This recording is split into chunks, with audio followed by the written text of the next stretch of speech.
Awalnya aku pikir dia cuma mertuaku, yang sudah anggap aku anak kandungnya.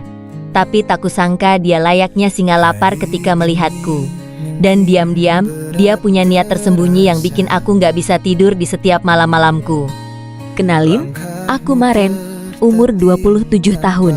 Baru 2 tahun nikah sama Andi, suami yang super sabar, agak cuek tapi hatinya baik.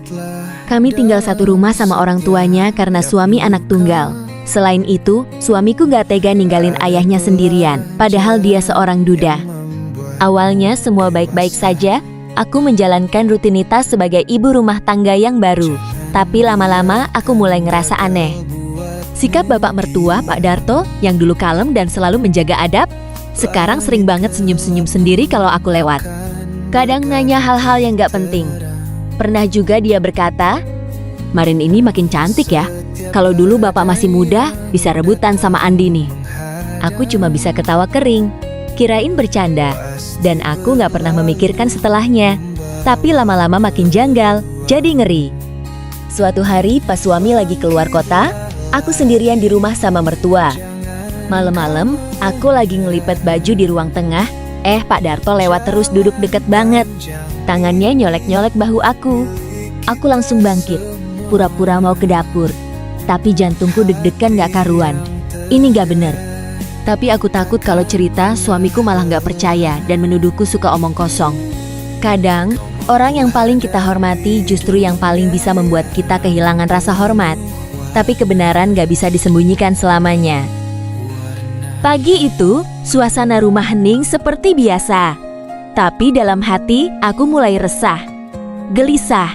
Sejak kejadian semalam, aku gak bisa tidur. Mertuaku semakin berani dan suamiku gak tahu apa-apa.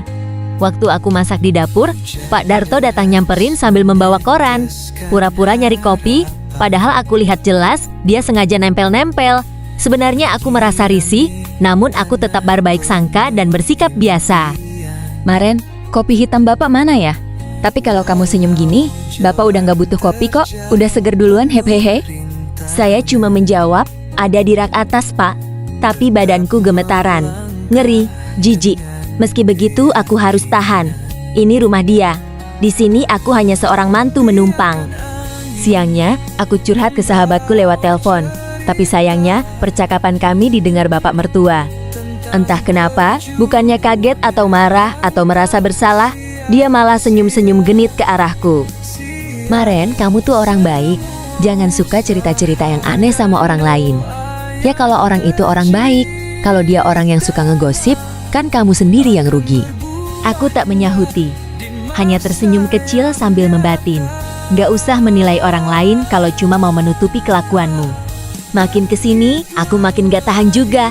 Lalu dengan terpaksa aku cerita ke suami pas dia pulang. Dan inilah yang paling menyakitkan. "Sayang, jangan suuzon begitu sama bapak. Beliau itu orang tua. Gak mungkin bapak mau berbuat buruk sama anaknya. Tapi dia sering memegang bahu aku, nyolek-nyolek, ngomong yang gak pantas." "Pasti kamu salah paham." Aku cuma bisa menatap Andi, air mata turun sendiri. Aku pikir dia bakal pasang badan buat aku, tapi ternyata dia lebih percaya santunnya bapaknya. Malam itu aku tidak sendirian lagi di kamar. Rasanya kayak gak punya siapa-siapa. Gak ada tempat aman di rumah ini. Aku mulai mikir harus ngapain. Apa aku kabur saja? Tapi nanti aku disebut durhaka. Tapi kalau aku terus di sini, aku bisa makin hancur. Kita bisa tahan lapar, tapi nggak bisa tahan rasa diinjak harga diri. Dan kadang Tuhan punya cara mencengangkan untuk membuka aib yang paling busuk. Pagi itu, aku sudah mantap. Aku gak akan diem lagi. Aku mulai mengumpulkan bukti rekam suara, catat kejadian, bahkan pasang kamera kecil di dapur.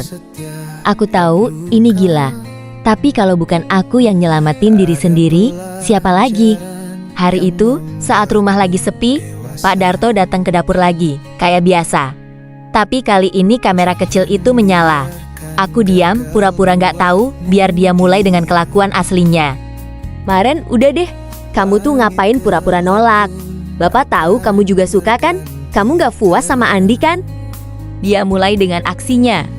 Ucapannya itu layaknya kalajengking yang ngentuk di daun telingaku. Bisa-bisanya dia ngomong separah itu dengan menjelek-jelekan anaknya sendiri. Apa pantas? Pak, tolong, jangan keterlaluan. Sahutku dengan tetap mempertahankan sikap hormat. Udahlah, daripada kamu susah, Bapak bisa kasih apa aja. Rumah, modal, kamu tinggal bilang. Sambil ngomong begitu, dia sambil nyolek memegangku. Semakin berani dan semakin agresif. Dan entah kenapa, ketika tangan bapak mertuaku menyentuh ke tempat terlarang, aku merasakan seperti distrum. Kuat sekali, sampai aku merasa sekujur badanku bergetar hebat. Tapi anehnya, aku hanya bisa diam. Tubuhku terus gemetaran, dan naifnya, aku merasakan sesuatu perasaan yang sama persis ketika disentuh suamiku. Aku tetap diam manut. Apa yang terjadi padaku? Bahkan aku dalam hati berharap Bapak melakukan lebih dari itu. Apa karena aku sedang ngalami masa subur? Bermacam pertanyaan datang menyeruak masuk ke dalam kepalaku, tapi nggak satu pun yang terjawab. Atau karena aku memang sudah lumayan lama nggak melakukan sama suamiku? Sejak Mas Andi terlalu nyuekin aku dan gak mau percaya tentang perbuatan Bapak, aku jadi nggak selera. Aku gak mood kalau dia di sampingku. Aku dingin dan Mas Andi gak memaksa mengajakku. Keinginan untuk melakukan kewajiban pada suami seperti mati. Dan saat itu, siang itu, di dapur, aku diam saat bapak mertuaku melakukan keinginannya. Aku sudah gak peduli lagi, seperti suamiku yang gak mau peduli dengan nasib diriku di rumah ini. Rumah yang ada seekor singa lapar. Dan kejadian itu benar-benar berlangsung. Segalanya telah kuberikan pada bapak. Pria tua itu tersenyum lega setelah hajatnya tersalurkan. Dan jujur, aku juga merasakan hal yang sama. Meski aku merem karena gak mau melihat wajah tuanya. Tapi permainannya benar-benar mirip banteng ketaton. Dan pada saat itu, suara langkah berat terdengar dari balik pintu. Dan tiba-tiba, brak! Suamiku masuk dengan wajah merah padam. Di tangan, HP dengan layar rekaman dari kamera dapur yang aku pasang diam-diam semalam. Apa ini, Pak? Suara Andi menggelegar. Badannya gemetar, antara marah dan kecewa nyampur jadi satu. Pak Darto kaget, aku deg-degan, tapi semua sudah terlambat. Bapaknya sudah berhasil menyentuhku, menikmatiku. Salahnya sendiri, dikasih tahu selalu nggak percaya, menganggap bapaknya orang alim. Aku selama ini diem karena aku hormat. Tapi kalau harga diri istriku diinjak-injak begini, maaf Pak, aku bukan anak yang bisa ditindas.